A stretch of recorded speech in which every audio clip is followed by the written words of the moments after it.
Ahora, en nuestro estudio hace 8 días, seguimos atrapados aquí con la parte final sobre nuestra voluntad y la lucha en contra del pecado y la plenitud del Espíritu. Estos temas han salido de esa parte de nuestro tema.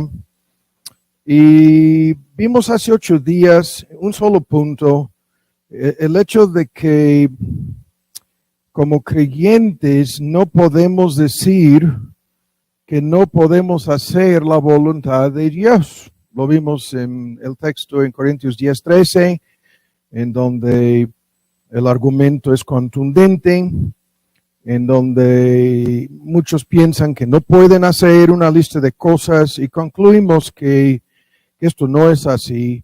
En base a la fidelidad de Dios, en base a su obra en nosotros, cada creyente puede hacer la voluntad de Dios. No se trata de que seamos super santos ni perfectos, claro que no, y sin embargo, se trata de una realidad cotidiana en la vida de cada creyente. Y a esa conclusión llegamos y vamos a profundizarnos más en ese punto, lo volveremos a ver, ¿no? Y concluimos que no debemos creer a estas personas que nos dicen que no pueden, dicen que son creyentes y dicen que no pueden hacer la voluntad de Dios en X cosa o cosas. Y llegamos a concluir que no debemos creer a ninguno de estas personas. Porque si en verdad no pueden hacer la voluntad de Dios es porque no son creyentes. Así de sencillo. Y por otra parte, si lo son, en verdad, pueden hacer la voluntad de Dios. Y esto deja de ser un pretexto entonces, deja de ser un tipo de excusa, ¿no? No hay excepciones a la regla. Y como vamos a ver el día de hoy, este asunto nos conduce a lo que vamos a ver, por lo menos por los, este y el próximo domingo, 2 sermones, 2 estudios, a lo que a muchas personas hay una lista de detalles sobre los que ponen sus objeciones y pretextos, y en muchísimos casos es increíble el número de creyentes que ponen de por medio el hecho de que no saben la voluntad de Dios, ¿no? En algunos puntos, ¿no? Como vamos a ver, que no saben qué hacer, aunque nos quieren decir que están dispuestos a hacerlo. Vamos a ver si esto es cierto o no. Pero lo que nos dicen es que no saben y necesitan la guía, la guianza, ¿no? Esta palabra aquí que muchos me siguen diciendo hasta el día de hoy que no existe, guianza. Por lo tanto, lo escribí de tal modo que si no lo puedes leer, te lo estoy diciendo, guianza, ¿no? Y si no entiendes esa palabra, aquí puse la palabra guía, que tampoco se lee muy bien, pero no se preocupen. Vamos a ir explicando lo que estas palabras significan. Ahora, de entrada, antes de llegar a nuestro texto, tienen su boca. Vamos a hacer esto tratando de acelerar el paso un poco. El tema lo vamos a dividir por lo menos en 2 sermones, 2 domingos. 13 versículos están en esta hoja. El propósito, como seguimos con la intención de modificar todo este sistema de proyección y otros detalles con el sonido y con la transmisión, seguimos con las hojas, ¿no? Y vean aquí la lista de textos, rápido. Los voy a leer y no voy a comentarlos, ¿no? Los veremos en el transcurso del sermón. Salmo 25, 4-5. Muéstrame a Jehová tus caminos, enséñame tus sendas, encamíname en tu verdad y enséñame. ¿Y el por qué? Porque tú eres el Dios de mi salvación. En ti he esperado, es un modismo aquí, sigo esperando todo el día para que hagas esto. Salmo 25, 4-5. Número 2, Salmo 25, 9-12. Aquí tenemos una parte del texto. Encaminará a los humildes por el juicio, enseñará a los mansos su carrera. Entre paréntesis, enseñará a los humildes su camino, carrera, camino, a esto volveremos. ¿Quién es el hombre que teme a Jehová? Él le enseñará el camino. Y ven, ahí está nuestro tema de tu voluntad sujeta a la voluntad de Dios. Él enseñará a esta persona el camino que ha de escoger. Ahora, número 3, el mismo libro de los Salmos 27:11. Enséñame, oh Jehová, estas son oraciones, son peticiones, son súplicas, rogativas. Enséñame, oh Jehová, tu camino. Guíame por sendas de rectitud. Es un tremendo argumento. Y luego lo que ya sabemos, a causa de mis enemigos. ¿No? A esto volveremos. 27:11, libro de los Salmos. Número 4, Salmo 32, 8-9. Y va de la petición a la promesa, de la petición a la promesa. Te haré entender, te enseñaré, esa es la promesa, el camino en que debes andar. Sobre ti fijaré mis ojos, es un modismo. No seas sin entendimiento, como el caballo, o como el mulo, cuya boca ha de ser frenada con rienda y con freno. No te comportes así. Por favor, no. Esos Dios diciendo, yo te voy a guiar, no te pongas necio, no te pongas renuente, no te pongas obstinado. No. Hay que seguir leyendo. Número 5. Salmo 48, 14. Porque este Dios es nuestro Dios eternamente, para siempre. Y otra vez, lo que es una afirmación, en realidad se convierte en una promesa. Él nos capitaneará.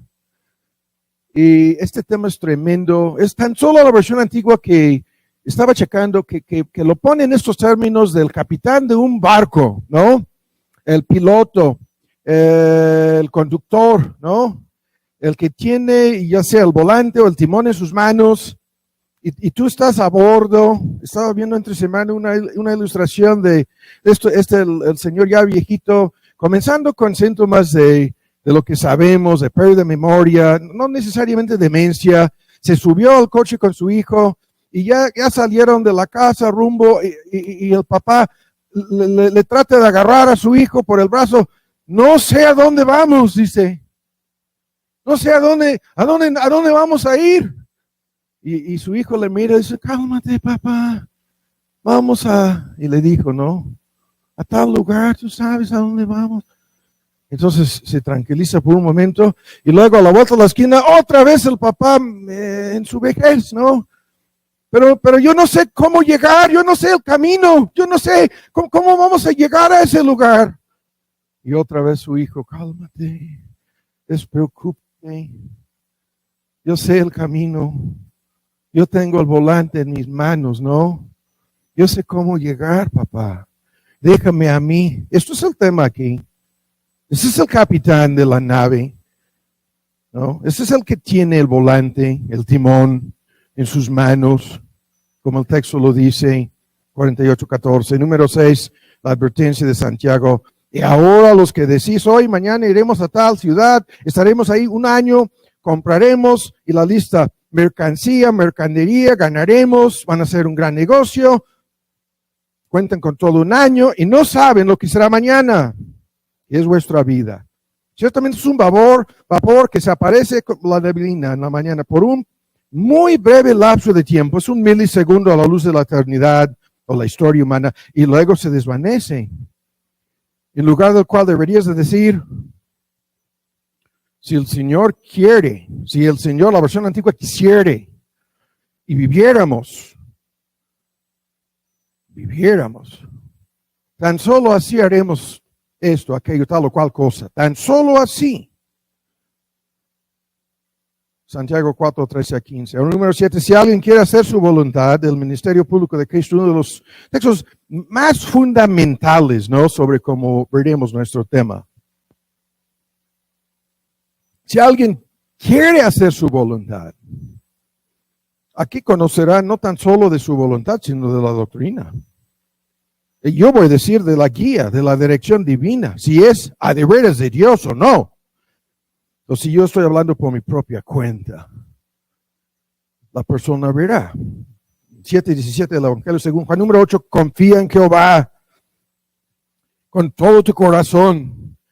No te apoyes en tu propia inteligencia, reconócele en todos sus caminos y él y el tema aquí es tremendo, enderecerá tus sendas. Pero no seas sabio en tu propia opinión, teme a Jehová y apártate del mal. 3, 5 a 7 Proverbios, el texto más citado del Antiguo Testamento sobre la guía divina. Y luego el número 9, este texto lo cantamos, es un himno, está en nuestro himnario, es un texto tan citado. Examíname, oh Dios, conoce mi corazón, pruébame, reconoce mis pensamientos y ve si hay en mí camino de perversidad.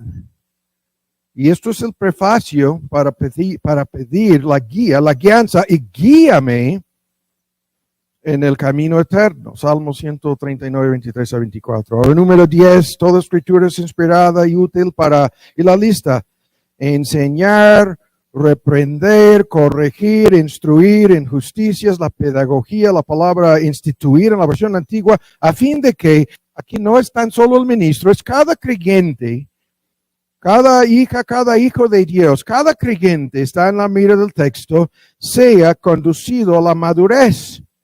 La palabra perfecto, ¿no? La plena madurez. Y para que cada uno sea enteramente, en nuestra Biblia en inglés dice instruido.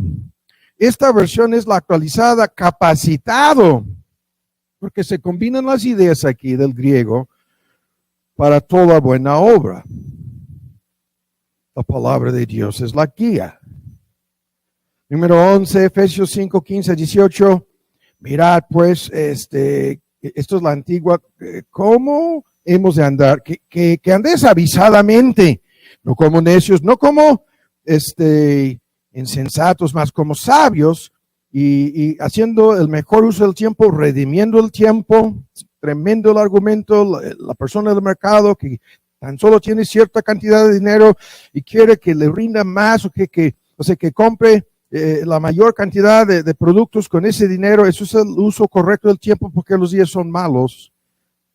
Por lo tanto, no se hacen prudentes, sino entendidos de cuál sea la voluntad del Señor.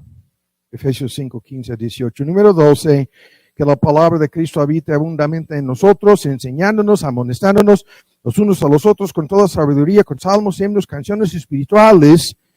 Este fenómeno de cantar único al cristianismo bíblico, cantando con gracia, vean, a Dios.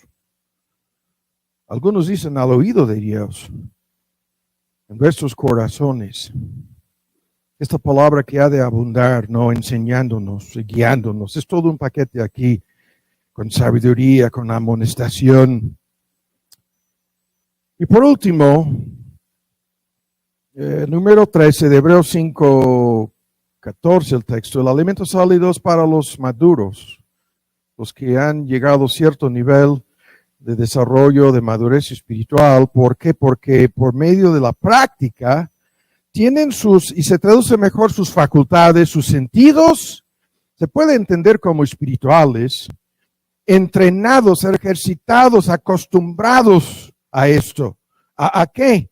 Al discernimiento, la palabra griega diacrisis, ¿no? La palabra técnica quiere decir discriminar en sentido bueno, correcto, entre una y otra cosa, discriminar, discernir entre el bien y el mal. Ahora hay que apurarnos. Ahora en Romanos 12, lo tienen. Así que, hermanos, el primer versículo, os ruego por las misericordias de Dios que presentéis vuestros cuerpos en sacrificio, y la descripción, vivo, santo, agradable a Dios. El siervo, lo vimos hace 8 días, quiere obedecer y quiere agradar a su Dios. Y eso es una parte de este tema. ¿Qué es vuestro servicio? Veremos adoración, culto, razonable, racional. Ese folleto de Peter Masters, tu servicio razonable, basado en este texto.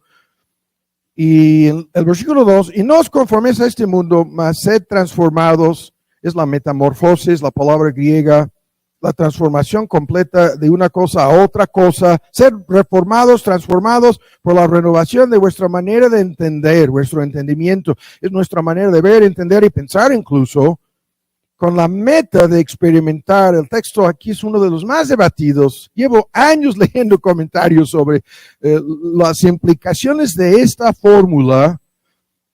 Las versiones modernas dicen probar, como si se hiciera una prueba, pero eso no es el significado. Es experimentar, como lo tenemos aquí en la versión antigua, experimentar por medio de pasar por una lista de cosas, pruebas incluso, cuál es la buena voluntad de Dios. Tan fuerte el tema, eso es nuestro tema, la voluntad de Dios, que se describe aquí como buena, agradable, primero ante Dios, antes que ante nosotros al principio, y perfecta, ¿no? Y esto es la misma palabra de muchos interminables debates, perfección absoluta desde la perspectiva divina, y es la buena voluntad de Dios que nos conduce a la meta que Dios tiene planeado. Ahora, ¿listos? Comencemos.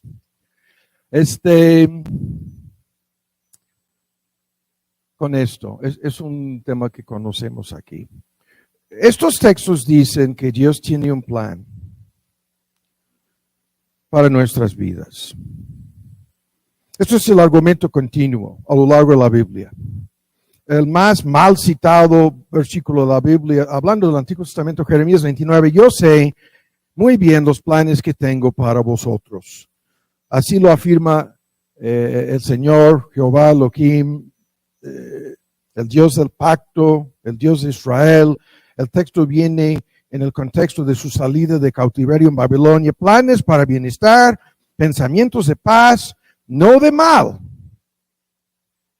a fin de darles a ustedes, estos judíos saliendo del cautiverio, un futuro lleno de esperanza. Este texto tan conocido confirma en relación con Israel, la historia, la secuencia de eventos, de igual manera lo que es nuestro tema al día de hoy. Este Dios tiene un plan para nuestras vidas, ¿no? Estos folletos evangelísticos que dicen Dios tiene un plan maravilloso para tu vida, no vamos a discutir eso.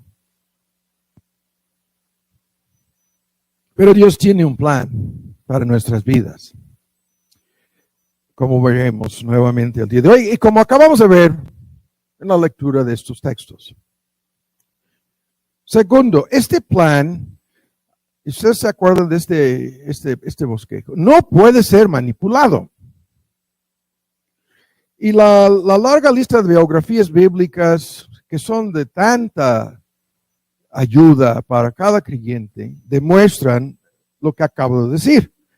Porque encontramos a Abraham y Sara tratando de manipular el plan con la esclava Agar, porque Dios no cumplió con sus expectativas, no a su tiempo, no a su manera.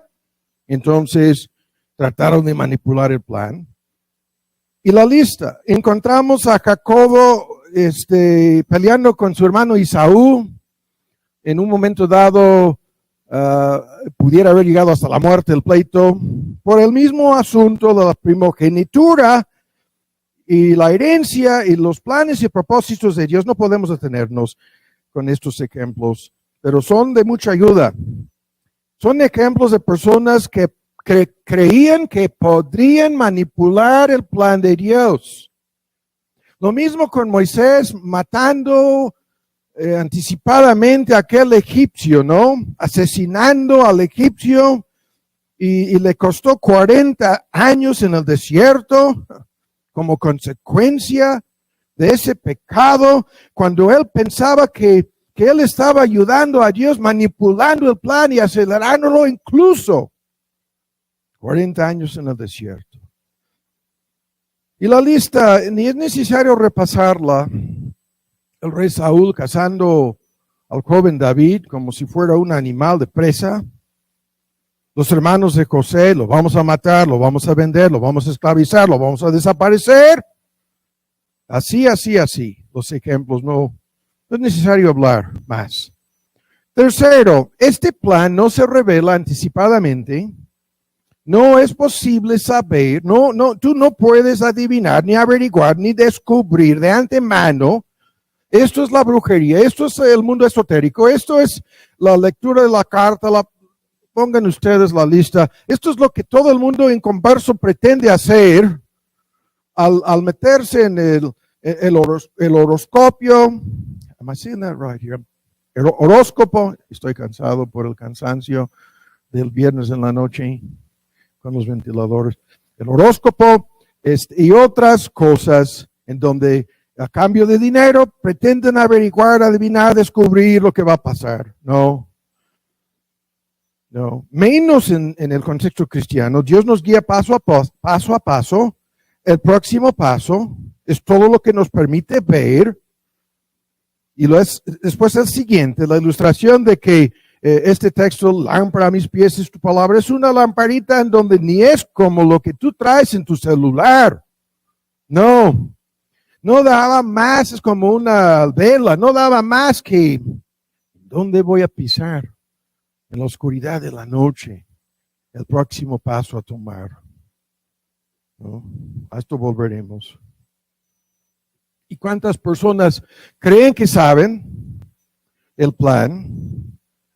Y se imaginan como que no, esto es lo que va a pasar y Dios me va a usar de tal o cual forma, Dios me va a bendecir y yo voy a disfrutar y la lista de bendiciones y se van a cumplir mis expectativas, mis sueños, yo voy a tener éxito tras éxito, a esto volveremos, yo voy a experimentar todas estas cosas y en su lista ni han leído Eclesiastés el capítulo 3 en donde la mitad de las cosas son malas, no, en su lista ninguna de estas cosas malas, desagradables y difíciles me van a pasar a mí.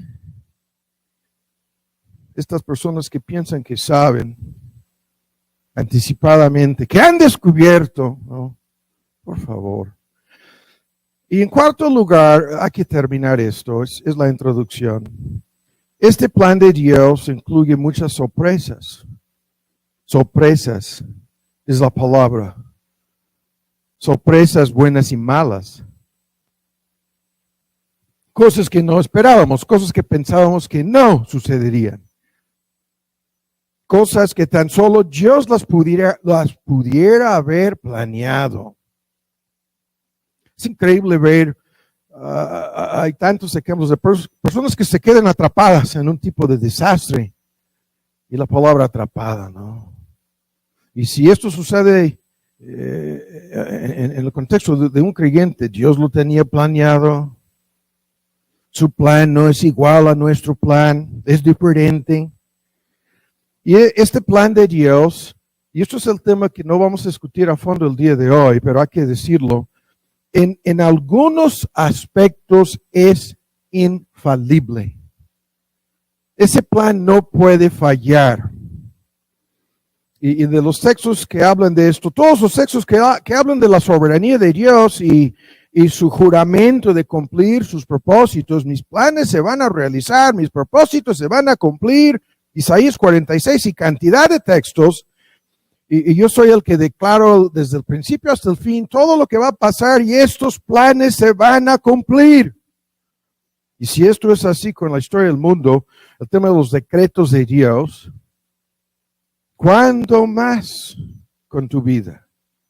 ¿Cuánto más con mi vida? ¿Cuánto más con aquel, nuestro Señor Jesús, Alfa y Omega, dueño soberano, lo que hemos visto en una mini parte de este tema de la voluntad y el Señor de Cristo y en virtud de que somos esclavos de este amo, Él hará lo que quiere con nosotros.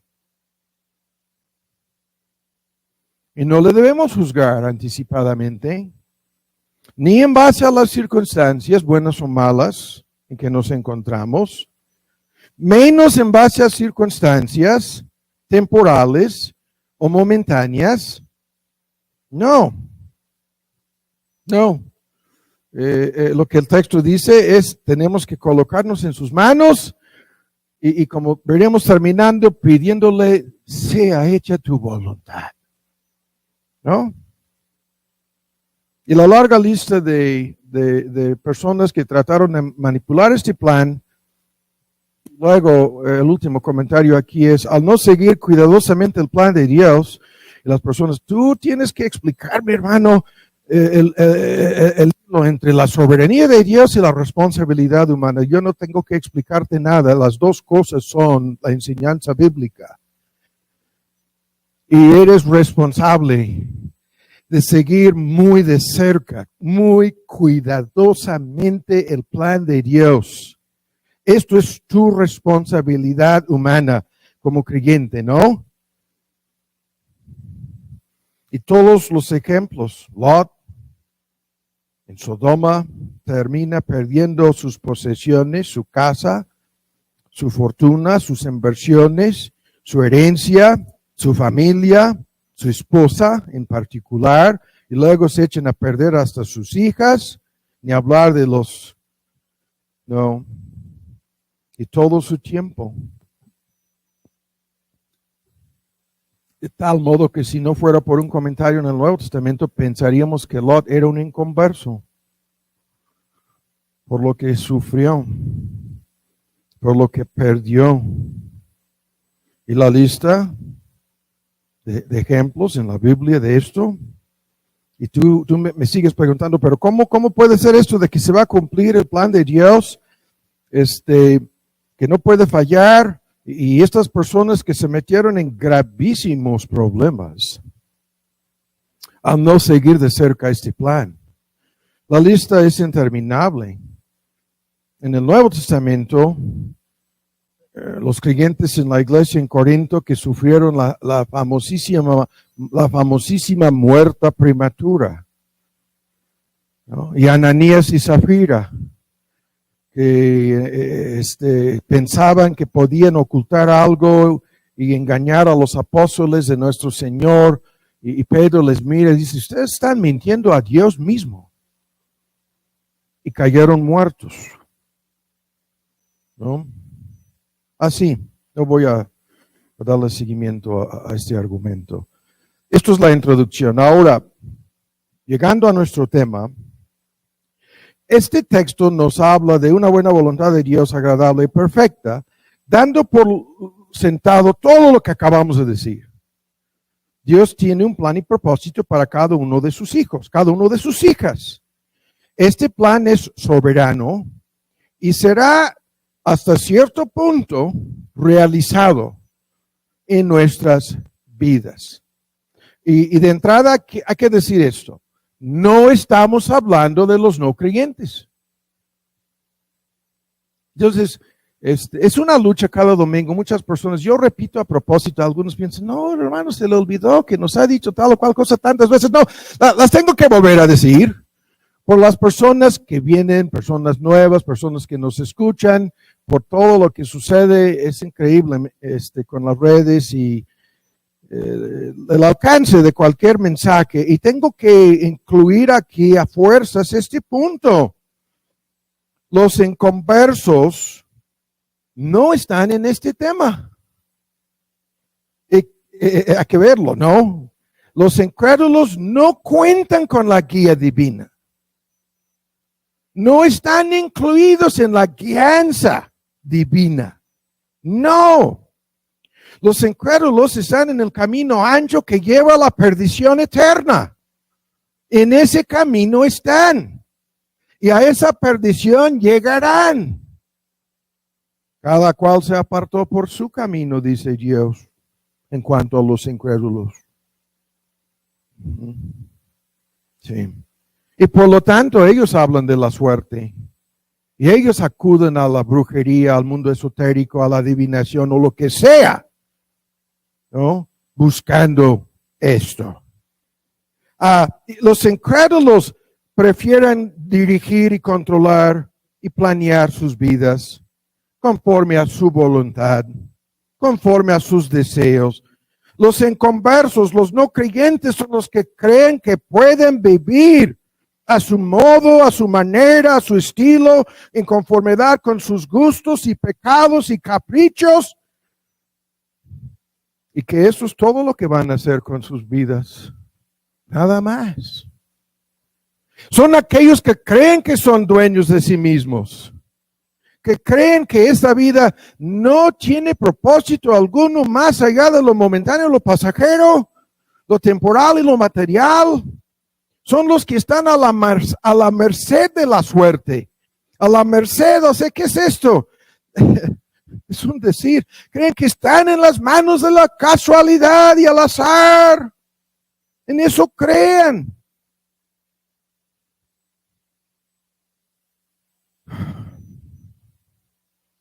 Increíblemente, sus vidas no tienen propósito real. Más allá de su propio ego, más allá de la satisfacción momentánea de sus propios deseos pecaminosos, no encuentran, y simultáneamente que no hay ningún propósito real, desde la perspectiva humana estoy hablando. Los mismos inconversos, ¿cuántas miles de veces lo hemos dicho? Sacan de la manga, ¿no? La mentira noble. Por favor. The noble lie. No, por favor. ¿Cuál mentira noble? En mi caso, de veras sí hay un propósito. No creo en Dios, pero soy uno de estos del planeta de los simios, producto de la evolución, de un accidente cósmico. He llegado a recibir el don de la vida. Es pura casualidad, es pura suerte. Yo pudiera haber o no existido, pero tengo la suerte. Gracias a la bendición de la evolución me encuentro aquí. Ajá. Y en un mundo sin Dios no existe ningún propósito, salvo lo que puede haber en el planeta de los simios o un zoológico. Ningún propósito. Si tú eres producto de la evolución, no eres más que un animal sofisticado y morirás así. Si lo quieres entender o no. No nos hables entonces de ningún propósito. Tu muerte será como un animal atrapado en la calle y dejarás de existir. Si esto es la verdad acerca de tu origen, es la verdad acerca de tu destino. Si lo quieres entender o no. Quédate con tu mundo de fantasía. Quédate con el mito.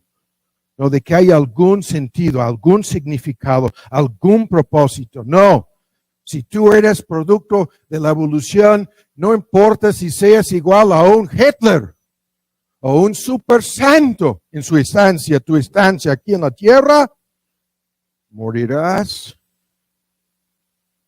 como un animal.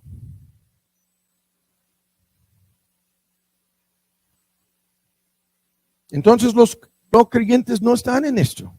No están. Están fuera. Incluyendo todos los que dicen, no, yo creo en Dios a mi modo, a mi gusto, a mi manera. No. No, tú crees en el Dios de tu propia imaginación. Y ese Dios no existe. Salvo en tu mente pecaminosa. El verdadero Dios hará lo que quiera contigo. Y si tú mueras en rebeldía en contra de su voluntad, Él te abandonará a que se haga esa voluntad tuya. Ajá. Y esa película termina más que mal. Entonces, otra vez, comencemos. Los creyentes entendemos que estamos aquí a propósito, que el paquete genético, la gente, lo tengo que volver a decir, buscan, les desafío, buscan el código genético, si se imprime, se extiende con una línea y apuntas cuidadosamente cuántas veces llegará y dará la vuelta a la luna y regresará a la tierra y volverá a la luna y regresará a la tierra. Y buscas alguno de estos videos a nivel microscópico en donde están mostrando la recopilación de la información genética célula tras célula tras célula. Es increíble la maquinaria, la sofisticación. de todo esto? Que resulta ser un accidente cósmico. Oh, por favor. ¿Eres un necio? Sí, Dios dice que sí. Dios hace su lista ahí en el libro de Job y dice, no, estos animales entienden y aquellos también, hasta las aves del cielo lo entienden. El único que no quiere entenderlo es el que lleva mi imagen moral y espiritual, el que se llama el hombre. Es el único que no quiere entender nada de esto. Y hasta Dios dice, pregunta a los peces, pregunta a las bestias de la tierra, y te van a decir que no se hicieron a sí mismos. Ya, déjalo, Tomás.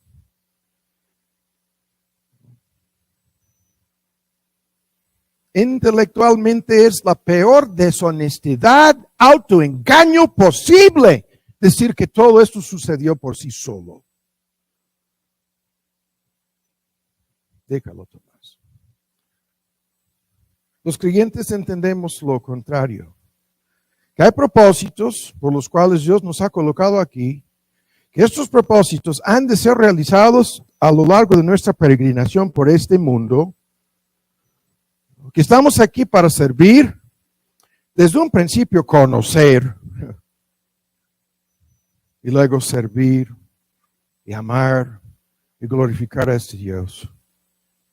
Que esto es nuestra razón de ser. Y que hay una lista de propósitos que tienen que ser cumplidos en tu vida, en mi vida, como creyentes. Es lo que el cristianismo enseña, ¿no? Que el Dios que nos hizo a propósito, y que estos propósitos están siendo realizados a través del Evangelio, la salvación y la transformación de nuestra personalidad, en donde nos está preparando para que seamos semejantes a su Hijo, Cristo Jesús. Y la gente escucha, no, pero este gringo se enoja. ¿Cuántas veces se enojaba Cristo predicando? Hasta botaba las mesas más de una vez. El amable Jesús.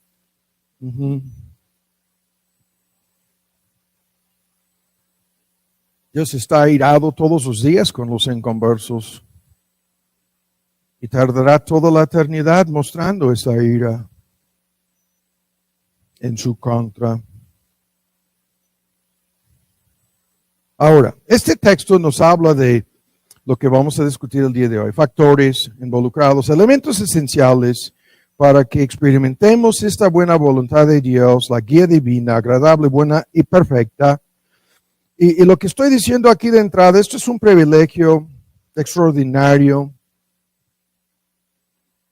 Llegando al fin de nuestra peregrinación y mirando hacia atrás, veremos, ¿no? Y en miniatura, cada vida es lo mismo. Mi vida rock and rollero, desde primaria hasta el primer año de universidad, rock pesado, todo lo que ustedes saben del mundo, yo sé 1000 veces más. Y luego, en mi misma vida, me mandó Dios a vivir en el Medio Oriente, en Teherán, Irán, Teherán, Irán, antes de la Revolución Islámica. Y después de haber vivido 4 años en Europa, es como si Tomás hubiera tenido 3, 4 o más vidas antes de que Dios intervino a convencerme de lo anterior. Ajá. Es la cosa mirando, yo no tengo que llegar al cielo y mirar hacia atrás para ver con cuánta maravilla en mi vida. Y cada creyente llegará al final mirando para atrás diciendo, cuán grande la dirección, la guía divina, conduciéndome a realizar sus propósitos en mi vida insignificante y no importante, y sin embargo, como si yo fuera la única persona, en un sentido, habiendo experimentado, habiendo comprobado al final de la peregrinación, cada creyente mirará y va a decir, agradable, buena, perfecta. Lo que este Dios hizo en mi vida. Así.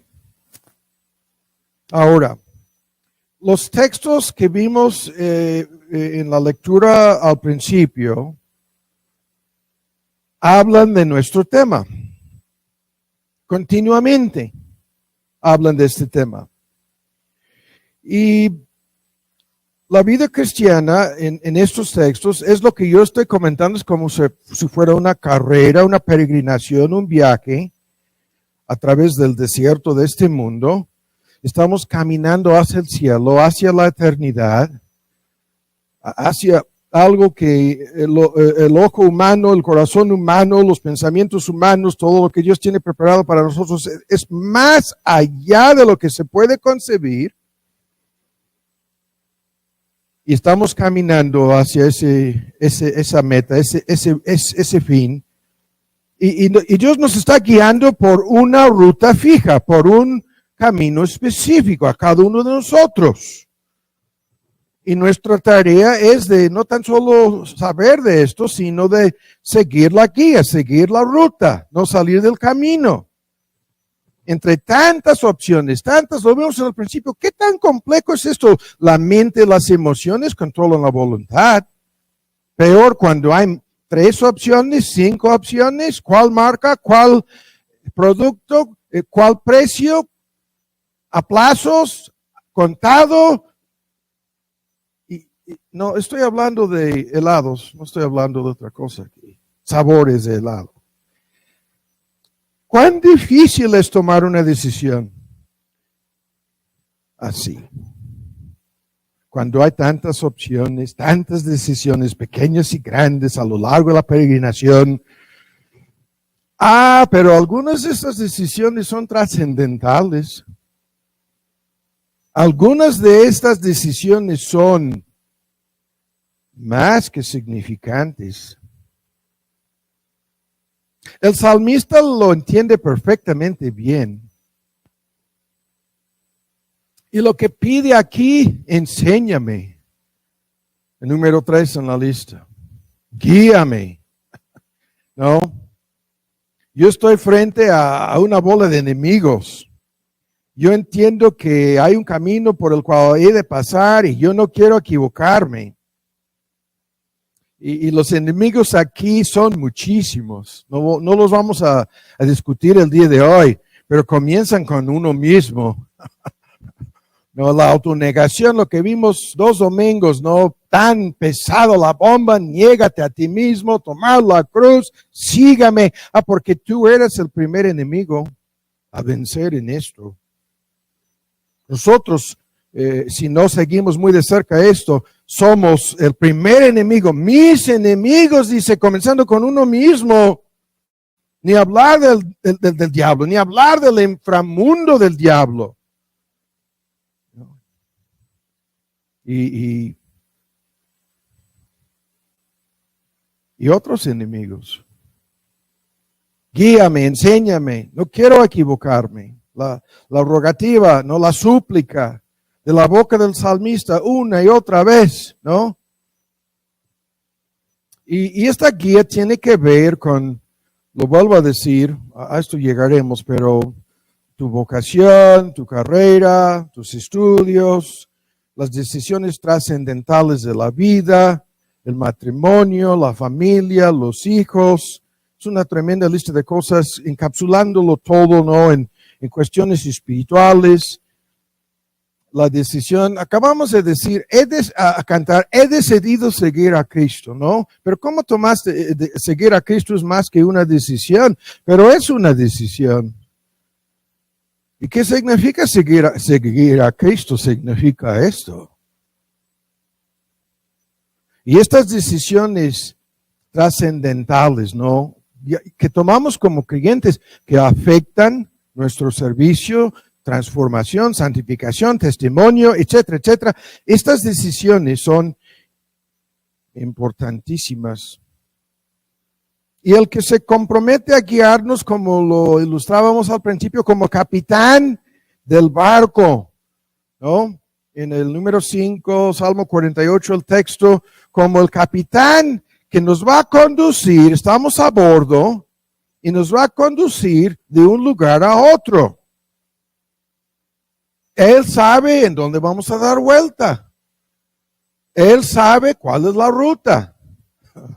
No, me sorprendió tanto, de ida y vuelta.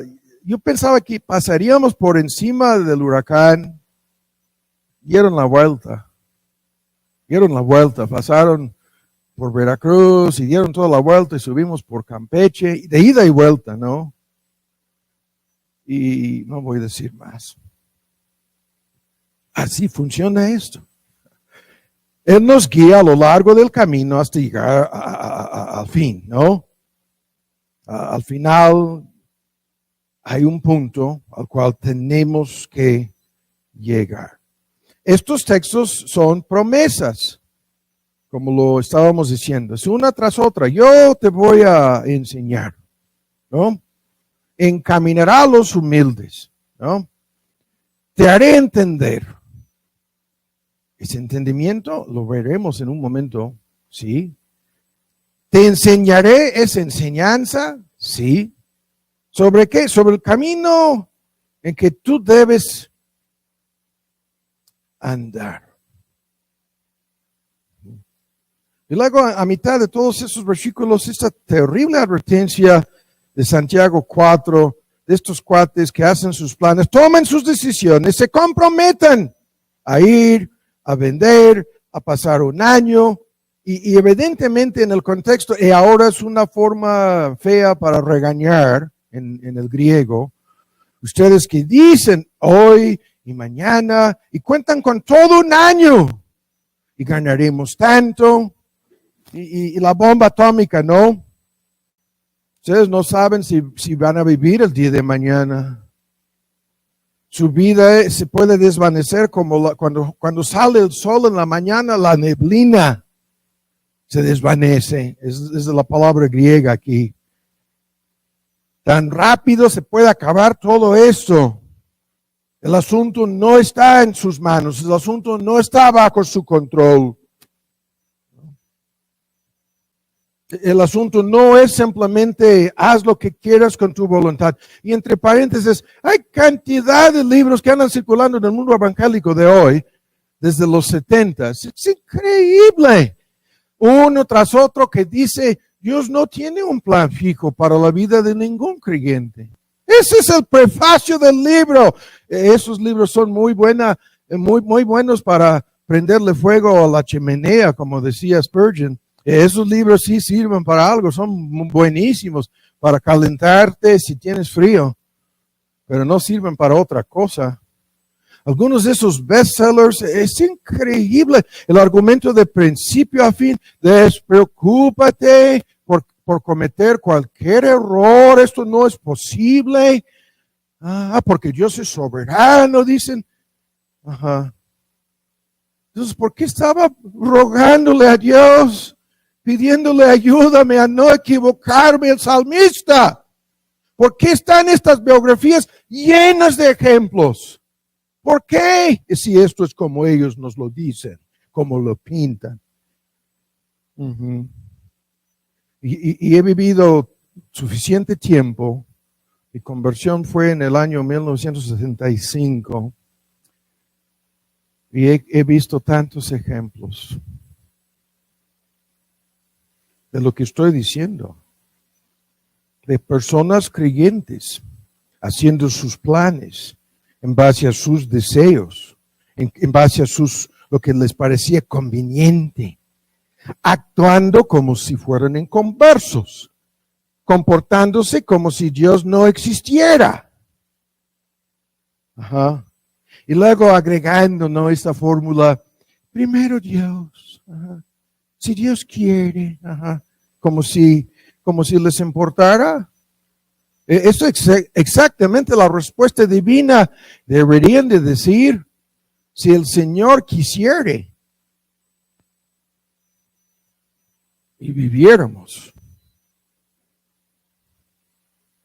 Tan solo así haremos esto o aquello, dice Santiago. ¿No? Entonces, aquí viene lo que sigo diciendo. Es una terrible advertencia que debemos actuar con prudencia, como veremos hoy en 8, sabiduría, paciencia, al acercarnos a estos temas. Y lo que pretendo hacer en el tiempo que nos resta es algo muy sencillo. Es introducir lo esencial acerca de lo que impide esto, ¿no? De entrada lo quiero hacer así. Escuchen bien. Nuestro texto dice, hay que ponerte en las manos de Dios. Y al mismo tiempo que hay cantidad de libros que niegan que hay un plan predeterminado para tu vida, el Salmo 139 lo dice, hasta la hora de tu entrada, muerte, código genético, semblanza, dones, talentos, paquete, oportunidades, todo el asunto predestinado en el libro de la predestinación, escrito antes de que nacieras, incluso tu nombre, si eres creyente, apuntado en el libro de vida del Cordero antes de la fundación del mundo, etcétera, etcétera, etcétera. Pero el texto dice, tú como creyente tienes que tomar este primer paso que se señala aquí, y el paso consiste de reconocer que esto es así y actuar. ¿Actuar cómo? Como el texto lo dice. ¿Qué es lo que dice el texto? Poniendo tu vida, presentando, el término aquí es técnico, tu cuerpo en sacrificio vivo, como si fuera una ofrenda, ¿no? Como el vaso de barro en las manos del alfarero de vino, como el objeto que está siendo moldeado para un fin predeterminado. Y el argumento termina con que al entregarte a Dios así, esto es tu servicio razonable, se traduce adoración racional. Y el tema es tan fuerte porque el prefacio es por la misericordia de Dios. A la luz de lo que Dios ha hecho para contigo, a la luz de lo que Dios ha hecho al salvarte, al perdonarte, al darte el privilegio de ser uno de sus hijos, uno de sus hijas. Este cuerpo que antes lo usábamos en todo el servicio del pecado, haciendo la voluntad de la carne, la mente y los deseos, ¿no? De la carne. Este mismo cuerpo ahora ha de ser entregado no como un sacrificio muerto, sino vivo. Todo el paquete lo conocemos para que se haga la voluntad de Dios. Y el argumento es tan fuerte que aquí podríamos detenernos todo el sermón. Hemos de entregarnos a este Dios. Y es el tema que nos interesa. Es nuestra voluntad. Esto es el primer requisito, el punto preliminar para que experimentemos la voluntad de Dios. Tenemos que entregarnos a Él para que se haga su voluntad. Lo que en la salvación, al reconocerle como nuestro Señor y Salvador, lo que comienza en la salvación misma es esa entrega. Pero una vez entregándonos, el Dios que se entregó a sí mismo por nosotros, nos dice que nosotros tenemos que entregarnos a Él. El Dios que se entregó incondicionalmente para salvarnos, el tema que vimos con la esclavitud, el que vino a salvarnos se hizo nuestro esclavo, se hizo el esclavo de su Padre Celestial, vivió una vida perfecta de amor para con el Padre, para con el prójimo, y luego se entregó como un sacrificio no vivo, sino muerto, en lugar de cada creyente para librarnos de nuestros pecados. Y este Dios dice entonces, por las misericordias de Dios, el prefacio del texto, tú y yo no podemos hacer menos que lo que Él hizo. No es igual, no es lo mismo, pero es parecido. Hemos de entregarnos a Él. ¿Pero cómo entregarnos a Él? ¿A medias? No es a medias. Hemos de entregarnos a su señorío, la confesión de Cristo como mi Señor, ¿no? La mente, las emociones y la voluntad entregada a Él. Y ahora nos entregamos a Él como una ofrenda de amor, como una ofrenda de gratitud. Eso está cantidad de textos. Pablo describe su vida constantemente así. De la lista, soldado, pesquero, pescador, soldado, constructor, arquitecto, y las palabras técnicas, mayordomo, diaconía y esclavo, doulos, y la lista, atleta, tantas cosas. Y una y otra vez describe su vida como un sacrificio de gratitud, como los sacrificios bajo la ley mosaica, como el olor grato, el humo que sube en un acto de alabanza, un acto de adoración. Esto es el argumento del texto. Y el punto es tan fuerte. Hacer la voluntad de Dios con tu vida comienza con esto. Increíblemente, tan solo tú puedes darle a Dios tu corazón.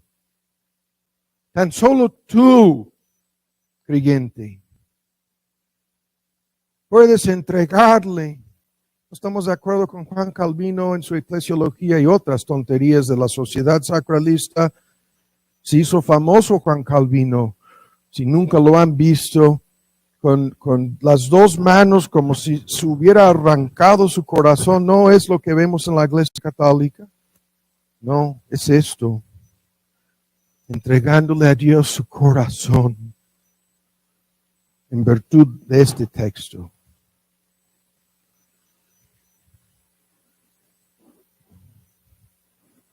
Y esto es el primer requisito para experimentar la voluntad de Dios. Te tienes que entregar tu corazón. ¿A medias? No. ¿De manera parcial? ¿Cómo? ¿Cómo? ¿No es más de lo que se pide en el matrimonio? Claro que sí, más de lo que se pide en el matrimonio. Dame tu corazón. Entrega tu vida a mis manos. De todo corazón. Ponernos en las manos de este Dios es un acto de sumisión, entrega absoluta para que se haga su voluntad. Esto incluye el cuerpo, todas las facultades, dones, talentos, todo lo que ya entendemos sobre este paquete. Así. Y tu voluntad entregada a su voluntad es el punto preliminar en el argumento. La voluntad dispuesta, a esto llegaremos en otro estudio. La voluntad sumisa. No puedes hacer menos. Y esto implica autonegación. Esto implica tomar la cruz. Esto implica todo lo que entendemos, ¿no? El fin de tus ideas, tus sueños, tus expectativas. Y en casi todos los casos terminaremos haciendo algo que ni nos imaginábamos que haríamos con el resto de nuestras vidas.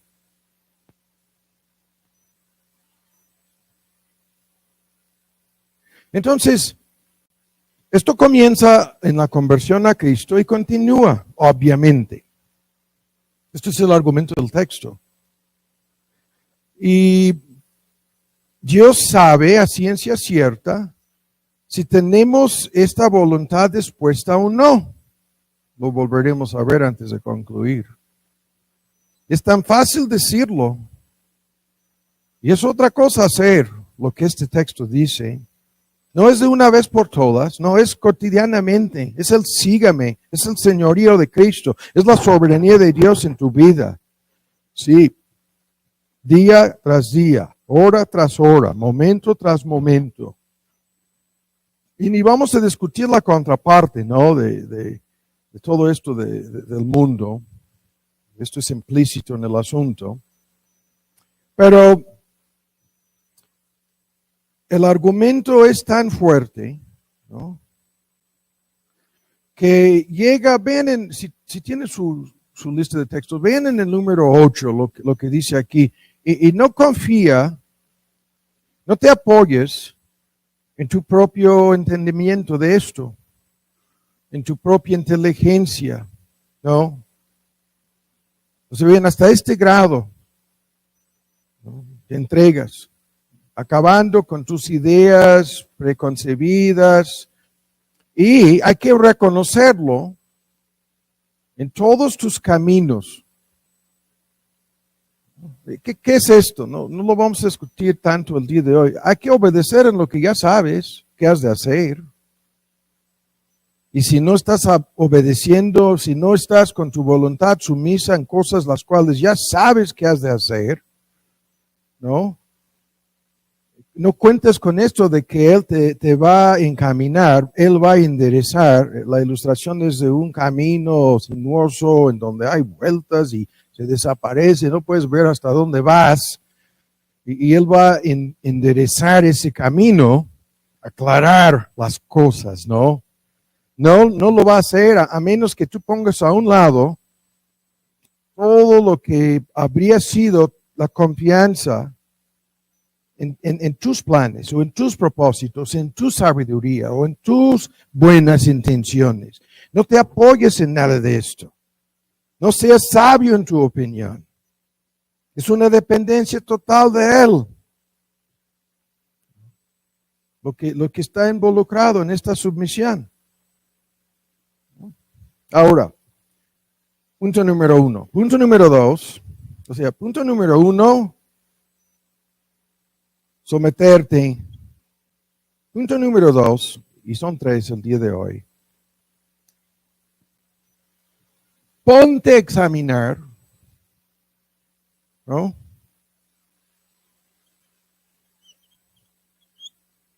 Ponte a examinar tus motivos.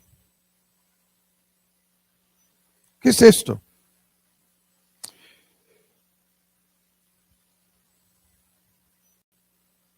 Hay muchísimos creyentes que dan por sentado que sus motivos al vivir la vida cristiana son correctos.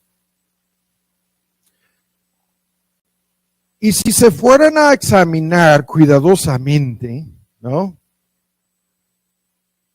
El argumento que vimos en la lectura es el Salmo 139, el número 9. Examíname, oh Dios. Conoce mi corazón. Ponme a prueba. Reconoce mis pensamientos. Dios hace todo esto. No es algo que se le tenemos que pedir. La verdad es que Él le está pidiendo que Dios le ayude a examinarse a sí mismo. Está pidiendo que Dios le ayude a conocerse a sí mismo. Le está pidiendo a Dios que Dios le ayude a hacer la prueba con el fin de reconocer sus verdaderos motivos, sus verdaderos pensamientos. Y ve, ¿qué es lo que quiere saber? Él quiere saber si hay algún camino de perversidad metido de por medio en el asunto, ¿no? Y este tema es gigantesco y estoy tratando de acelerar el paso aquí, pero es algo que va por muchos caminos y comienza con esto. Si tú dices, bueno, yo estoy sometido y pienso hacer tal o cual cosa y creo que Dios me está guiando, hay que detenerte y preguntarte el porqué de esa decisión. ¿Por qué crees que has de hacer tal o cual cosa? Tenemos que obligarnos a decirnos a nosotros mismos, ¿no?, la verdad. Escudriñando, examinando nuestros motivos, nuestros deseos. Es un tema que veremos más a fondo de hoy en 8. Pero comienza con pedirle al mismo Dios, ¿no?, que Él nos ayude a no ser autoengañados, a no ser el engañador y el engañado, a no caer en una trampa de nuestra propia fabricación, ¿no? O sea, es tan difícil. El primer punto, ¿no?, que es continuo. Es más difícil el segundo, porque tú y yo somos tan propensos a ponernos a la defensiva, ¿no? Hay una tremenda lista de deseos conflictivos dentro de nosotros. Aún en el mejor caso del mejor creyente, según Pablo en Romanos 7, como ya lo hemos visto, Y nuestro deseo de tener el control, y nuestro deseo de tener la razón, y el deseo de que las cosas salgan conforme a nuestras expectativas, ¿no? Y nuestra forma de engañarnos a nosotros mismos, argumentando, como veremos de hoy en 8, con nuestra misma conciencia, ganar el debate, convenciéndonos de que lo que nosotros pretendemos hacer no tan solo está bien, sino que es la voluntad de Dios. Y nos es tan difícil realizar este autoexamen en forma honesta, aun cuando Dios mismo nos está hablando, aun cuando ha puesto en la boca del predicador su palabra, y no estoy hablando de revelación extrabíblica, estoy hablando de el predicador proclamando estas verdades de Dios.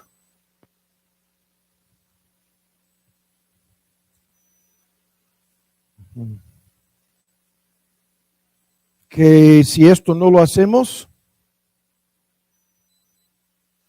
resultará imposible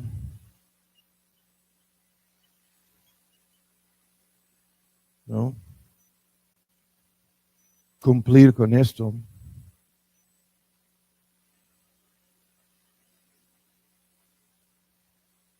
Ahora, en el tiempo que nos resta, someterte, examinarte.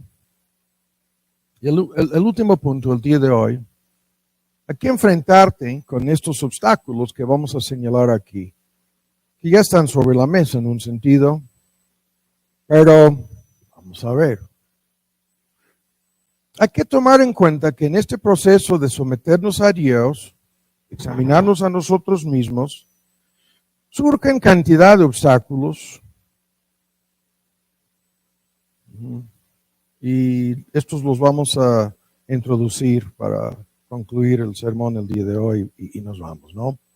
El primero de estos obstáculos es lo que he estado diciendo una y otra vez. Tantas personas confunden su voluntad con la voluntad divina. Yo estaba más que convencido de que no iba a ser misionero jamás, después de haber vivido en el Medio Oriente. Y digo, no, eso es otro planeta. Me regreso a Denver, ¿no? Por favor. De ahí jamás voy a salir. Y me había convencido a mí mismo de tal modo que cuando alguien se me acercó y me dijo, no, Tomás, Dios te va a mandar fuera de este lugar. Y nos convencemos a nosotros mismos. Y luego yo estaba convencido de que y no puede ser a México.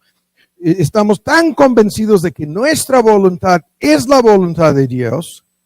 Y nos es tan difícil enfrentarnos con la verdad, ¿no? Porque nos hemos convencido de lo contrario. Y esto es increíble. La gran mayoría de casos, cuando los creyentes toman decisiones, supuestamente buscando la guianza y la guía divina, cuando en realidad no ha sucedido más que lo que acabo de decir. Se han convencido a sí mismos de algo. Y ahora están en la lucha de convencerse a sí mismos de que este algo es la voluntad de Dios. Y cuando se ponen a orar a Dios, le ofenden en la forma más fuerte posible, incluso es la violación del tercer mandamiento. Están tomando su nombre en vano en muchos casos, porque se ponen a orar pidiéndole su aprobación. ¿Y cuántos ejemplos bíblicos? Hay un sentido en que tan solo que no, busquen ustedes los ejemplos. Que Ismael viva delante de ti. Déjame ir a esta ciudad aquí, dice Lot. Había dos. Déjame ir a esta, es pequeña. No. A esta quiero ir, ya habiéndose huido de la destrucción de Sodoma y Gomorra. Ajá. Tantos ejemplos en donde la persona ya tomó una decisión y cuando se pone a orar está pidiendo luz verde. Eso no es la guía divina. ¿Y cómo le ofendemos a Dios cuando Él sabe que ya hemos decidido algo? ¿Cómo le vamos a engañar? ¿Cómo le vamos a ofender?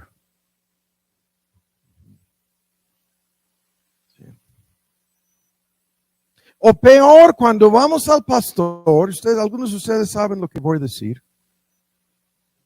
La gran mayoría de los creyentes frente a alguna decisión importante en su vida, se le acercan al pastor fulano y comienzan a plantear el asunto. Y es una campaña para convencer al pastor fulano de que lo que quieren hacer es lo correcto. Y es más de lo mismo. Tan solo quieren luz verde. Tan solo quieren su aprobación. Y el pastor fulano al escuchar comienza a sospechar que estas personas no tan solo ya tomaron una decisión, sino que ya hicieron algo al respecto.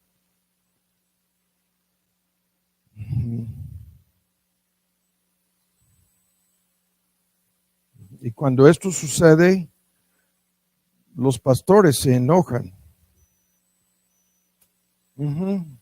Como Dios se enoja. Y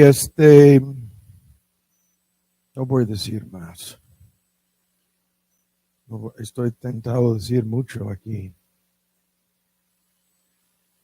Es un tremendo obstáculo lo que estoy resumiendo. Primero, ya tomaron una decisión, ¿no? La decisión ya está tomada, ¿no? Y luego quieren el consejo pastoral o quieren la guía de Dios. Por favor. Y los padres, todos nosotros que hemos tenido la tremenda responsabilidad y privilegio de crear hijos, sabemos, somos expertos en este asunto. Con nuestros hijos convenciéndonos de quién sabe qué, ¿no? Y la manipulación, vamos a decírselo primero a mamá. Y le vamos a convencer. Y se va a poner de nuestro lado, ¿no? Y luego el papá comienza y le pregunta a su esposa, ¿tú ya sabías de esto? ¿Ya te hablaron? ¿Te pusiste de acuerdo con ellos? No voy a decir más. El segundo obstáculo es lo anterior. En la lista de motivos es egoísmo, codicia, materialismo, dinero, ambición mundana, soberbia, orgullo o algo peor. En la lista de motivos. Y les dije, no vamos a detenernos con la contraparte, todo lo de no ser conformados al mundo. El mundo toma decisiones en base a egoísmo, en base a codicia, en base a cuestiones materiales. Es asunto de dinero. ¿Cuánto nos va a costar? ¿Podemos pagar? ¿Cuáles son las letras? ¿Cuántos son las mensualidades? Es ambición mundana, es soberbia, no es otra cosa. O vanagloria. O soberbia. ¿Y cuántas personas ahí están? Y los motivos mundanos sobre la mesa. ¿No? Que no se hagan decisiones así.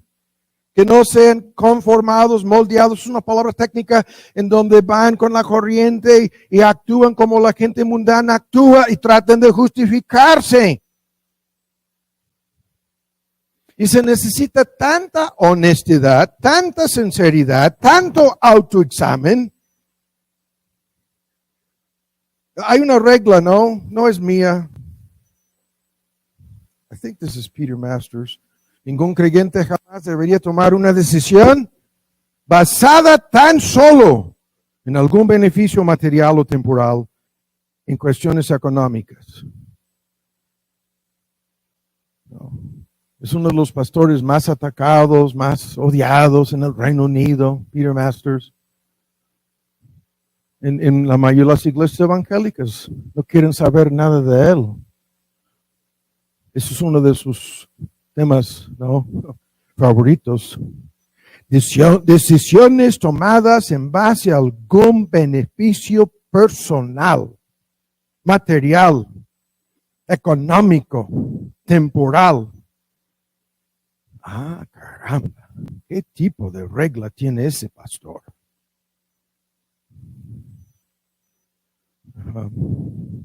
Y ese es un tema espantoso. Hay toda una lista de ejemplos. El rey dice, haremos tal o cual cosa, se arma el ejército, se gasta un dineral, y luego viene el profeta y dice, no se mueva ni un dedo. Y el rey dice, pero ya invertimos el dinero, ya hicimos los arreglos, y si no nos movemos se va a perder toda la inversión. El profeta le mira, le dice, Dios te prohíbe moverte. How much is it gonna cost? ¿Cuánto me va a costar? Esa es la regla de guía divina para cuántas personas, cuánto voy a ganar, cuánto me van a ofrecer, cómo me va a beneficiar. Estas no son reglas de guía divina para ningún creyente.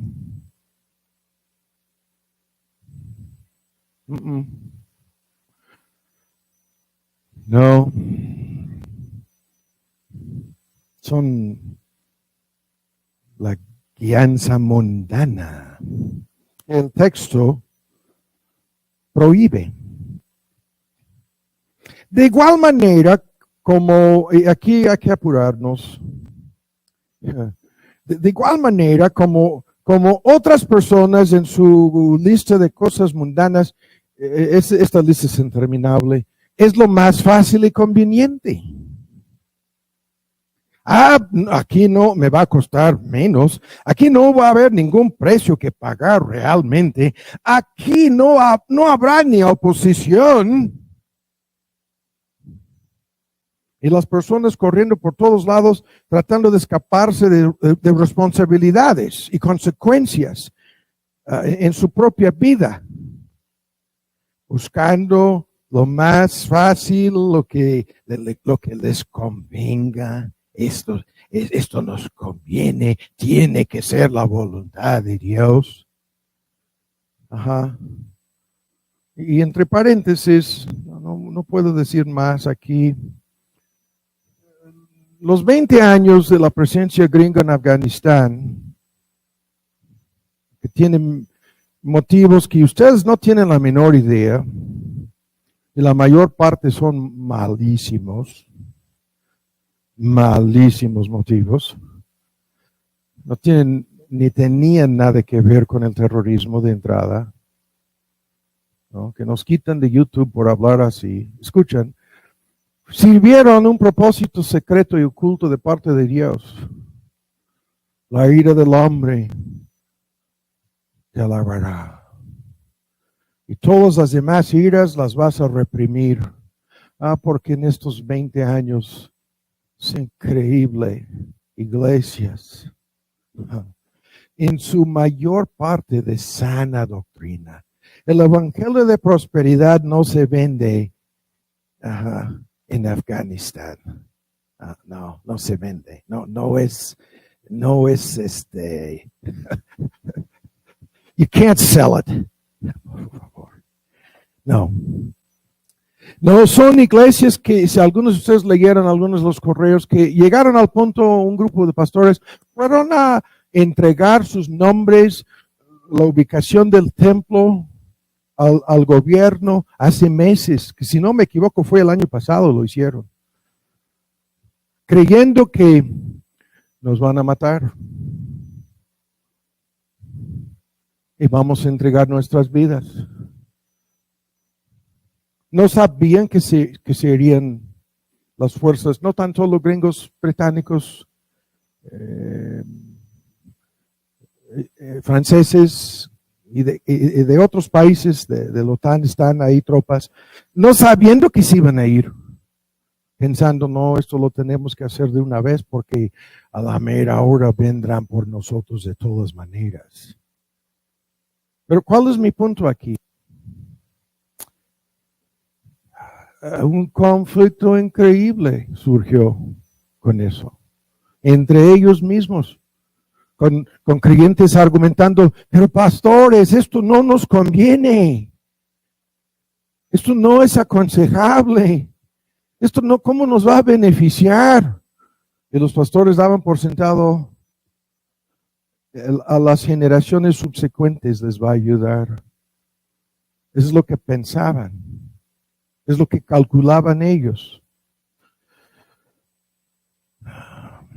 Y si no hubiera sido por 20 años, principalmente con el ejército norteamericano ahí, ni existirían esas iglesias, ni esos creyentes. La mano oculta de Dios. Ajá. Esa es la historia de la obra misionera en todo el mundo, donde llegaban con el Reino Unido, a Asia, a India. Luego, después de que se bajan las tropas y todos los comerciantes, ahí va saliendo un misionero bautista llamado William Carey. Se bajó de la nave.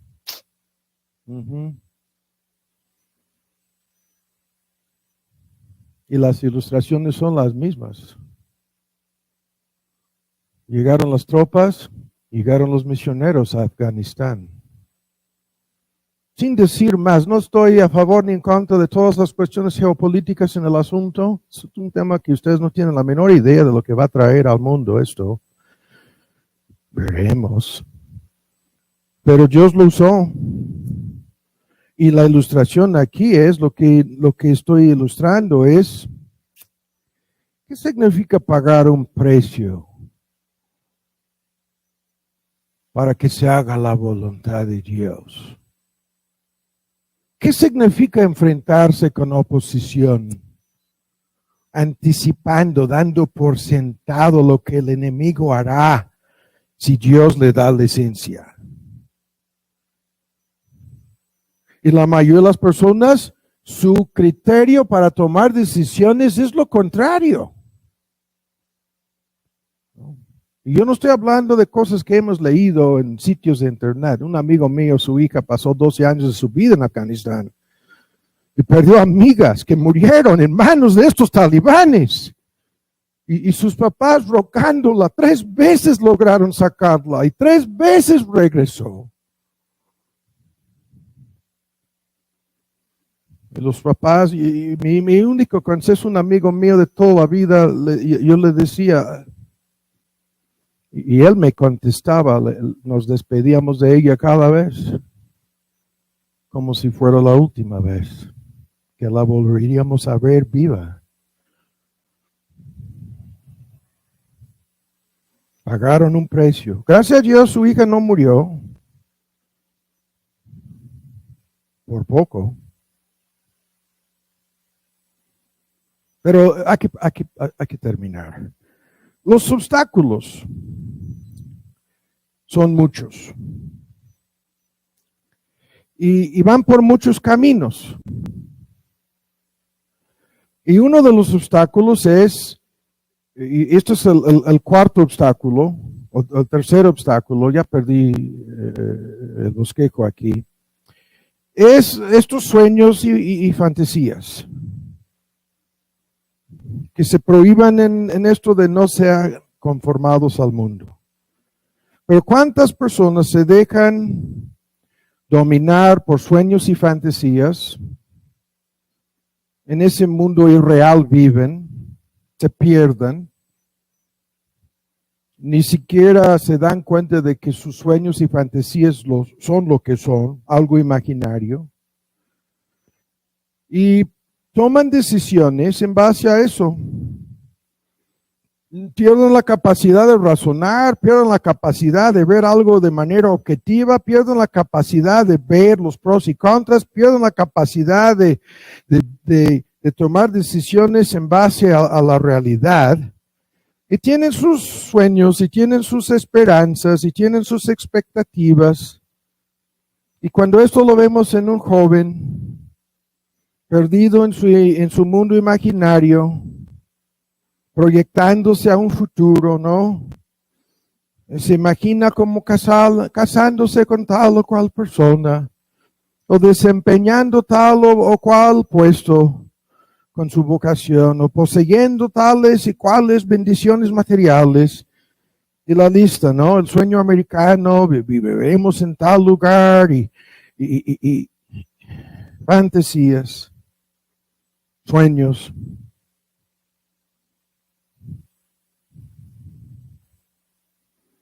Y si esto sucede en la vida de un creyente, es un juego peligrosísimo.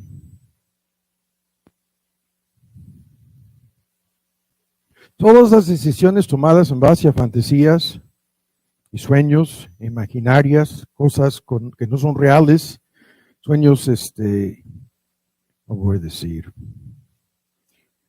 normalmente garantizan el fracaso.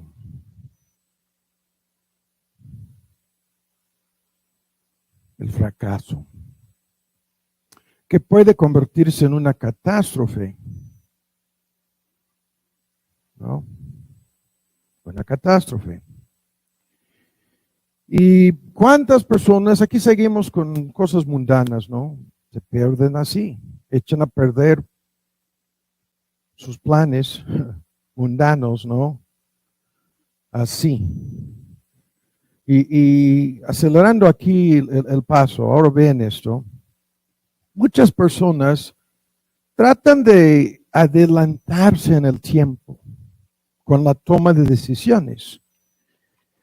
¿Y qué quiere decir esto? Se adelantan, ¿no? Estas personas quieren saber más o menos lo que va a pasar antes de tomar una decisión. Ahora, ¿qué es esto? Es un tema gigantesco. ¿Por qué? Porque Dios no nos permite saber de antemano lo que vendrá a ser las consecuencias de su voluntad, lo que vendrán a ser aquí en la tierra. Alégrate en el día de la prosperidad, en el día de la adversidad, considera, Dios es el autor tanto del uno del otro. Es el tema, no tan solo en Eclesiastés 3, sino en Eclesiastés 7, y se repite esta idea de que el hombre nunca sabe lo que vendrá después. En Eclesiastés 3 el hombre nunca sabe anticipadamente, no ve de principio a fin lo que Dios tiene en su voluntad, en su plan, pero estas personas, como lo comentábamos al principio, no tan solo están planeando lo que van a hacer, sino que creen que ya saben cómo va a terminar el asunto. ¿Qué es esto? La Biblia dice que andamos por fe, no por vista. Y es un tema en que podríamos detenernos mucho tiempo. Dios esconde de nosotros lo que sucederá. ¿Escuchan cómo lo estoy diciendo?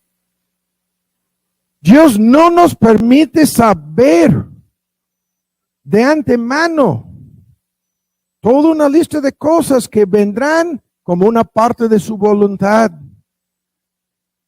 No te permite saber. Te obliga a creer, te obliga a confiar, ¿sí? En su promesa, en su palabra, en su guía, ¿sí?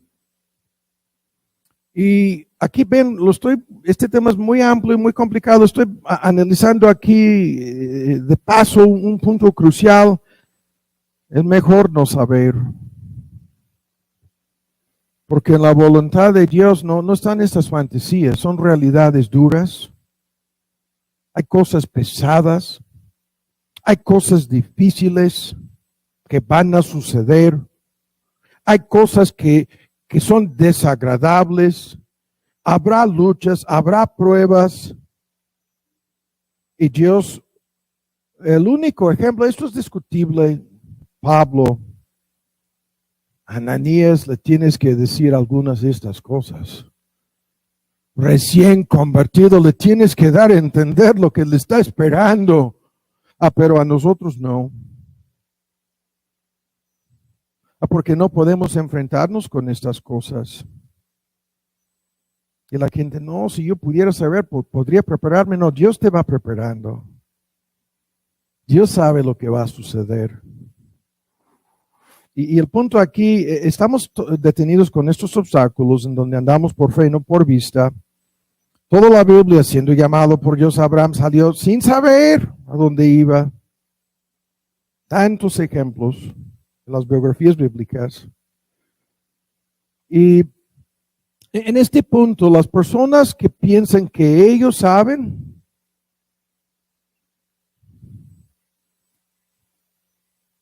damos por sentado que no. Cuando tú estás hablando con una persona tan decidida y tan segura, ya sabe, en un contexto cristiano, no.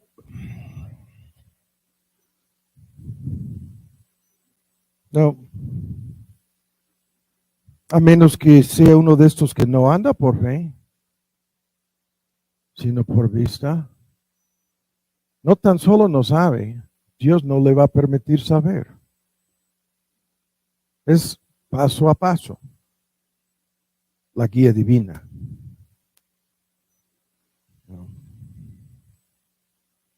Y este paso por paso exige paciencia, perseverancia también, para que se vayan desarrollando muchas cosas en ese plan. No podemos enfrentarnos con lo de mañana. Ese es el argumento de Cristo constantemente, el sermón del monte, ¿no? El día de mañana ¿no? Pero estas personas que confían en que sí, que ellos saben, son los que ya lo hemos visto en sus vidas, los errores que han cometido. Lo hemos visto en sus vidas, cómo salieron mal las cosas. Casi si conocemos a estas personas, ya sabemos de su propia historia y nos dicen que no, todo esto va a salir bien.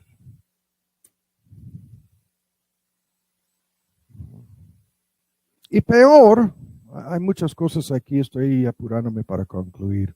Esto es el primer sermón y vamos a concluir en unos momentos. Pero hay algo más grave en esto que sucede y va por otro camino. Y esto es otra regla que entendemos en este asunto. Estos no tan solo ya saben, sino que cuentan con que estos son obstáculos, de que no, esto va a ser un gran éxito. Esto es el tema de los fracasos y el éxito en la vida.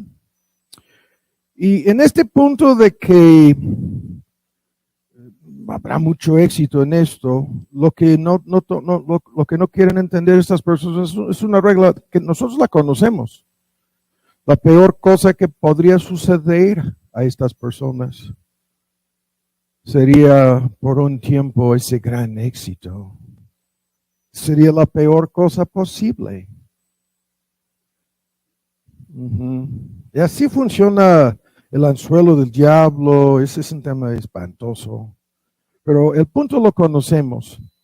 En este camino hacia el cielo, en esta práctica de la voluntad de Dios, en esta sumisión con autoexamen y enfrentándonos con los obstáculos, estamos aquí. Y el éxito que tendremos será siempre en conformidad con ¿qué? Dios no nos va a permitir que tengamos más éxito, aún haciendo su voluntad, de lo que podamos manejar. Esta regla que vemos en todo el mundo en converso, que vemos en la filosofía mundana. El joven de 18 años que acaba de firmar un contrato con la NBA en donde 50 millones de dólares garantizados en el contrato. Y en menos de 5 años, no tan solo está fuera de la NBA, sino está con una adicción, con un matrimonio destruido, con gastos impagables, con demandas en su contra, y frente a un juez que está al punto de sentenciarlo a la cárcel.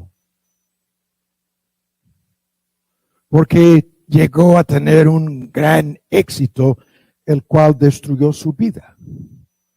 Y esta regla que conocemos, ¿cuántos ejemplos hay de esto? En el mundo artístico, deportivo, político, socioeconómico, ¿no? De los ricos y famosos y otros estamos hablando, lo vemos todos los días. En donde el éxito que estas personas lograron siguiendo su voluntad destruyó sus vidas. De tal modo que en un contexto cristiano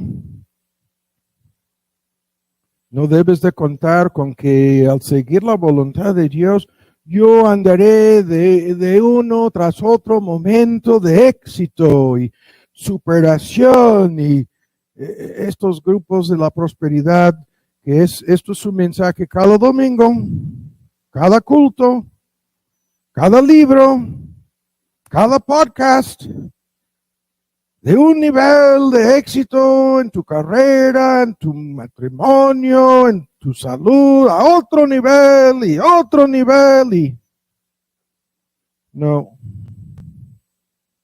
hay nada de eso en la Biblia.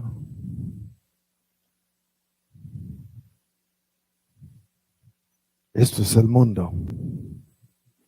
Esto es el mensaje bíblico conformado a conceptos mundanos para que sea más vendible.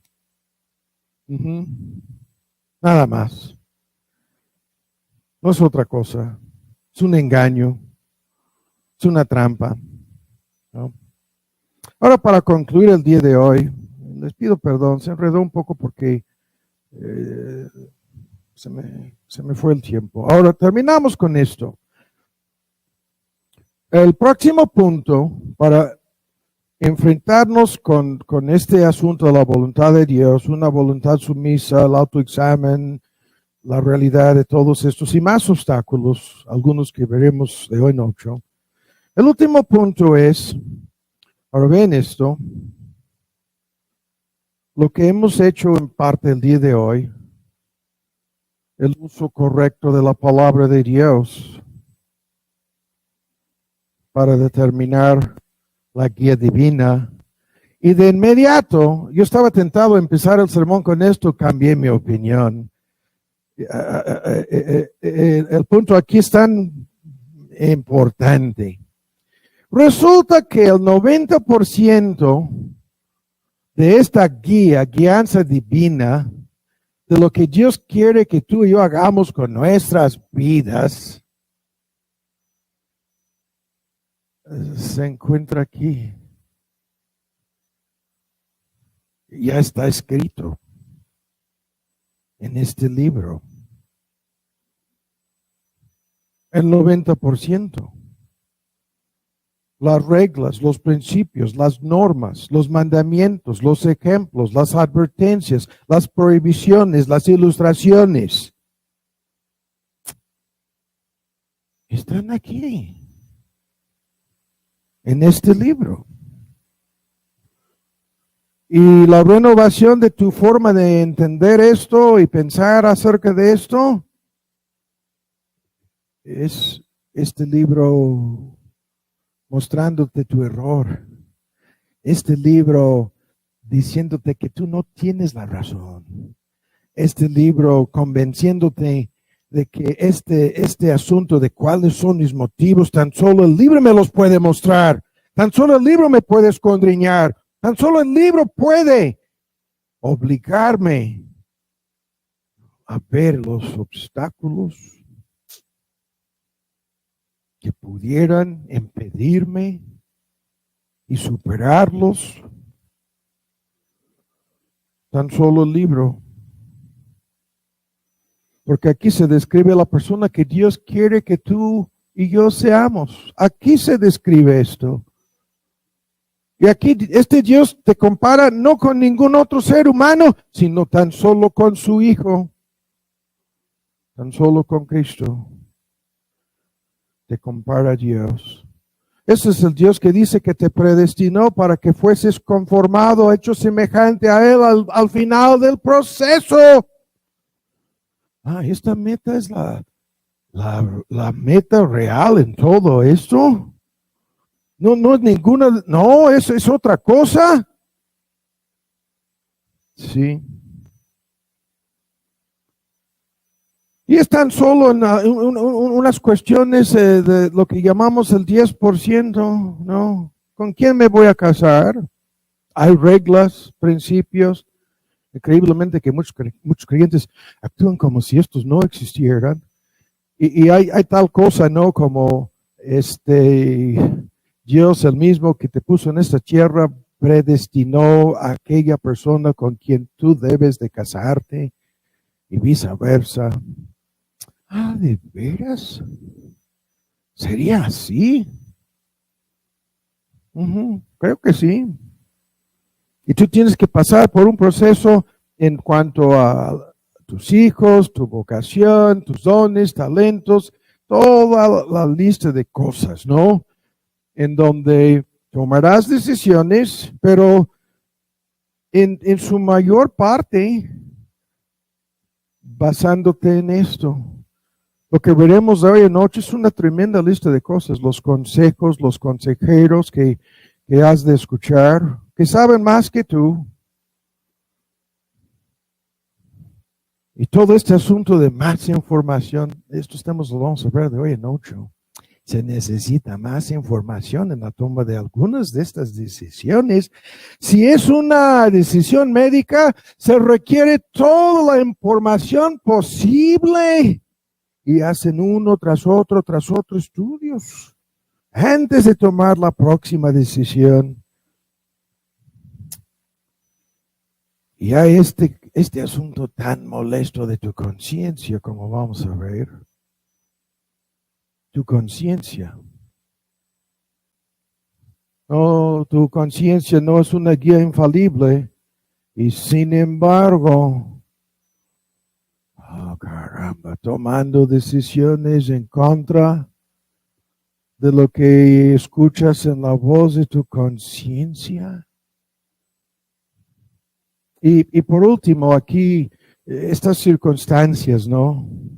Son más cosas que entran en juego en cuanto al 10%, como veremos. Ahora estamos concluyendo, para decirlo en esta forma.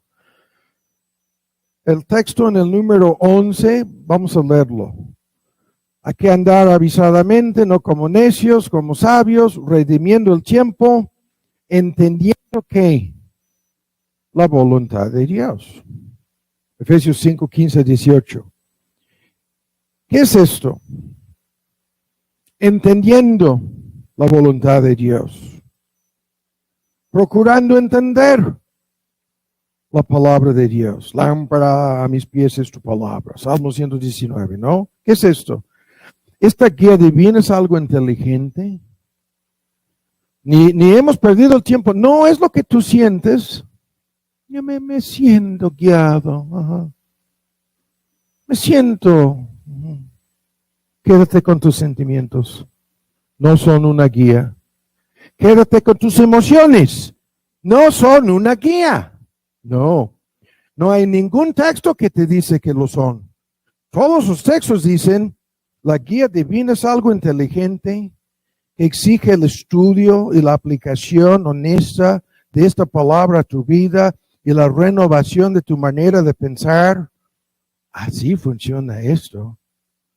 De tal modo que el Dios de la Biblia que dice, el 90% de lo que yo quiero de tu vida, aquí está escrito, y en lo demás dice, nunca te voy a guiar a hacer cosa alguna en contra de mi palabra.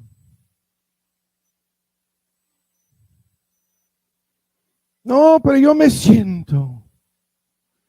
o me dio una señal. Ay, por favor, una señal. Es Halloween. Es tiempo de brujas. Una señal de lo que me dio Dios. ¿A de veras? No, hasta los soldados japoneses que tenían las fuerzas aliadas en Birmania, les miraban a estos y les decían superstición. No voy a decir más. Dios no te guía por superstición, ni señales, ni sentimientos. Te lo aseguro que no. Yo estaba tan convencido en mis sentimientos de que Dios no me estaba llamando a México, que yo le decía a mi querida esposa, estábamos a la medianoche manejando por la parte oeste del estado de Texas, después de haber ido de visita a Monterrey, y yo le quedaba mirando, diciéndole, estoy tan convencido de que no es México. Me siento y me siento. Y en ese momento cayó una tormenta eléctrica, la más fea que hemos visto en nuestras vidas, alrededor de nosotros, de tal modo que tuvimos que parar el coche y agarrarnos el uno al otro, orando, creyendo que nos íbamos a morir. Pero eso no me convenció a venir a México. No. La guía no iba por mis sentimientos, ni por la señal.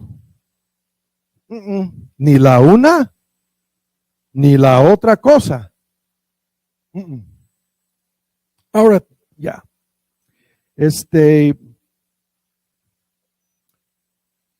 Concluyo diciendo esto.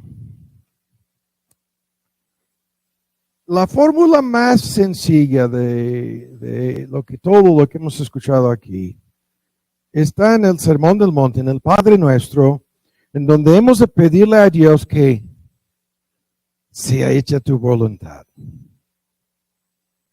En la lista de peticiones, que se haga tu voluntad. Y esto es todo lo que hemos dicho. En síntesis, el texto afirma que esa voluntad existe. Y nosotros al pedir que se haga esa voluntad, nosotros estamos afirmando que esta voluntad será realizada. Y nosotros estamos reconociendo lo que nuestro texto dice, que esta voluntad es perfecta, buena y agradable, y que no estamos en desacuerdo con que se haga esa voluntad. Y el mero hecho de pedírsela, que sea hecha tu voluntad, resulta ser en miniatura nuestro tema. Nos estamos sometiendo, nos estamos entregando, nos estamos doblegando a que se haga esa voluntad. No como yo, sino como tú. Es lo que estamos afirmando. Y concluyo diciéndolo. Esta regla es infalible. Hay cosas complicadas. Concluyo diciéndolo, en donde la persona no sabe, está tan confundida y tan enredado el asunto. Y la recomendación no es mía.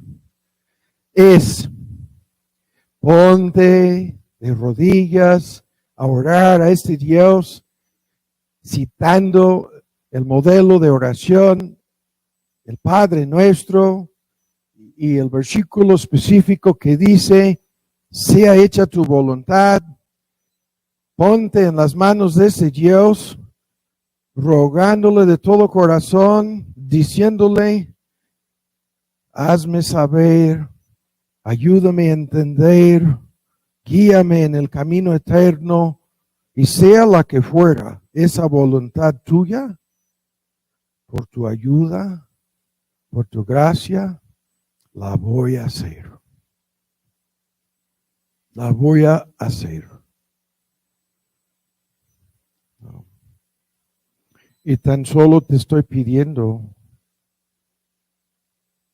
que no permitas que yo haga lo contrario. No permitas que yo cometa un error. No permitas que yo sea desviado de esa voluntad. No permitas que no se cumpla esa voluntad.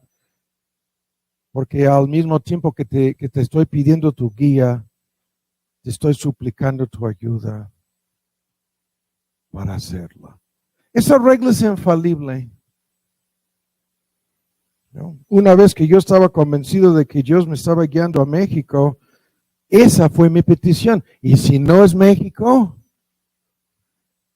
tú puedes poner 1000 obstáculos para impedirme. Y cuando nos agarraron en la frontera y vaciaron nuestro vehículo y pusieron todo lo que traíamos ahí sobre un piso, sobre una mesa, no cabía en la mesa, ya sobre el piso, y el comandante estaba ahí gritando y hablando, y nosotros ni sabíamos la palabra baño, agua, ni una palabra de español. Algunos piensan, hasta el día de hoy, ni una palabra.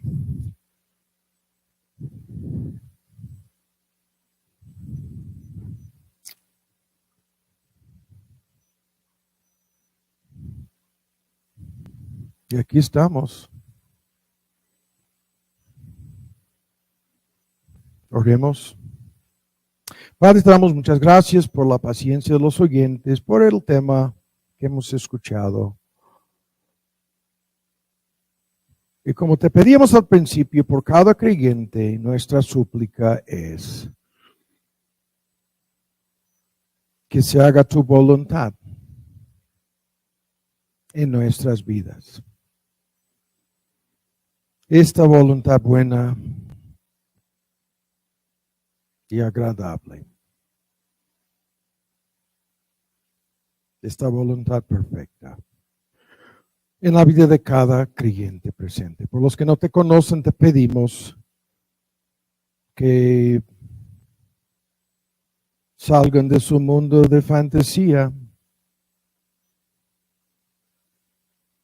en donde pretenden morir como bestias brutas, animales, nunca habiendo aceptado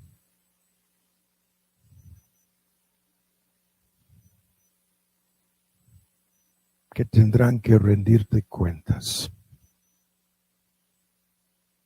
Por cualquier persona así te pedimos. En el nombre de Cristo Jesús. Amén.